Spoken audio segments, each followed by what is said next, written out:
ကလေးငယ်ဖင်ဝရတဲ့ကိစ္စကဆရာတို့ကတုတ်ထိုးမအောင်စိုးရိမ်တာပေါ့နော်အဲ့တော့ဒီတုတ်အကြောင်းပြောမယ်ဆိုရင်တုတ်ဒီတန်ကောင်တစ်မျိုးဖြစ်တယ်အဲ့တော့ဘယ်လိုဖြစ်တတ်လဲဆိုတာအရင်ပြောရမှာပေါ့နော်ကလေးငယ်ကတုတ်ထိုးလို့ရှိရင်ဖင်ဝရတတ်တယ်အထူးသဖြင့်ညဘက်တွေမှာရတတ်တယ်ဘာဖြစ်လို့လဲဆိုတော့သူဒီတုတ်ဒီတန်နဲ့မတူတာက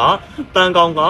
တန်ဥစားမိရဘိုက်ထဲမှာတန်ကောင်ဖြစ်တယ်ဘိုက်ထဲမှာပဲတန်ဥဖြစ်ပြီးဝန်းနဲ့ပြန်ပါပဲမယ်တုတ်ဒီတုတ်ဥစားမိလို့ဘိုက်ထဲမှာတုတ်ကောင်ဖြစ်ရင်ဥဥရင်တုတ်မဟာဖင်ဝထွက်ဥတယ်အဲ့ဒီအတွက်ကြောင့်ညဘက်မှာထွက်ဥတာများတယ်အဲ့ဒီအတွက်ကြောင့်မလို့ကလေးကညဘက်ကျရင်ဖင်ရတဲ့ဖင်ဝလေးတွေရတတ်တယ်တော့ရတော့တိစိတ်နဲ့ဖြစ်စေမတိစိတ်နဲ့ဖြစ်စေလက်နဲ့ကုတ်မိတတ်တယ်ဒီလက်ကနေပြီးတော့လက်မှာတုတ်ဥပါလာရင်အဖေကိုင်းအဖေအမေကိုင်းအမေဆောင်ချင်အောင်ကောင်းအောင်ဆိုအဲ့ရခင်အကုန်လုံးမှရှိနေနိုင်တယ်အဲ့တော့ဆရာတို့က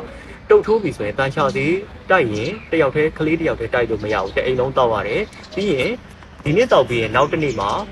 ကလေးကိုသူ့ရဲ့ဝက်လက်ဆဆောင်ချင်အောင်ကောင်းအောင်ဆိုအေးခင်ဓာတ်တွေလည်းအကုန်လျှော်ပြရတယ်နော်မပြီးသေးဘူးနှစ်ပတ်ကြာရင်ဆရာတို့တုတ်တန်တွေကတစ်ခေါက်ပြန်လဲတတ်တဲ့အတွက်နှစ်ပတ်ကြာရင်တုတ်ဆေးကိုဆရာတို့တန်ချဆေးကိုနောက်တစ်ခေါက်ပြန်တိုက်ရတယ်နော်ဆေးကတော့တန်ချဆေးကိုပဲတိုက်ရတာပါဒါပေမဲ့နှစ်နှစ်အထက်ဆိုရင်တော့ဒါဆရာတို့သူတို့တိုက်နေကြတန်ချဆေးတိုက်လို့ရပေမဲ့နှစ်နှစ်အောက်ကလေးဆိုရင်တော့ဆရာတို့ကိုတပေါင်းနဲ့ကိုတန်ချဆေးမတော့စီခြင်းမှုဆရာအောင်ပြပြီးတော့မှကလေးရဲ့ကိုယ်ခန္ဓာကိုယ်အချိုးအစားနော်သူ့ရဲ့တိုက်တဲ့မတိုက်တဲ့အခြေအနေကိုကြည့်ပြီးတော့မှတိုက်တာကောင်းပါတယ်နော်